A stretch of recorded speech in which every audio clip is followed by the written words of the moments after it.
செய்தி. சத்தீஸ்கர் மற்றும் ஒடிசா மாநில எல்லையில் நக்சல் தீவிரவாதிகளை அமைப்பினரை தேடும் வேட்டையில் ராணுவத்தினர் ஈடுபட்டிருந்த போது இரு தரப்பினருக்கும் இடையே ஏற்பட்ட மோதலில் 14 நக்சலைட்டுகள் சுட்டு கொல்லப்பட்டதாக தற்போது தகவல் வெளியாகி இருக்கிறது. அந்த பகுதியில் தொடர்ந்து நக்சலைட்டுகளுக்கும் ராணுவத்திற்கும் இடையே மோதல் ஏற்பட்டு வருகிறது. சுட்டுக் கொல்லப்பட்ட நக்சலைட்டுகளில் ஒருவர் 1 கோடி ரூபாய் பரிசுத் தொகை அறிவிக்கப்பட்டவர் என்றும் அது போன்ற பரிசுத் தொகையுடன் அவர் இருக்கும் போதே அந்த குழுவினருடன் இணைந்து மோதலில் ஈடுபட்டதாகவும் 1 கோடி பரிசுத் தொகையை பெற்றுக்கொண்டு முக்கிய நக்சல் அமைப்பினர்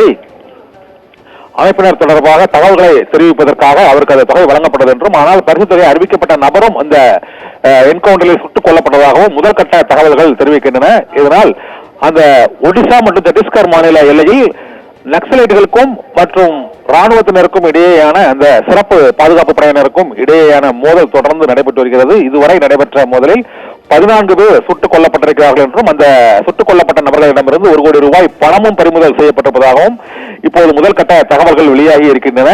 மேலும் இந்த உயிரிழப்பு எண்ணிக்கை அதிகரிக்கக்கூடும் என எதிர்பார்க்கப்படுகிறது.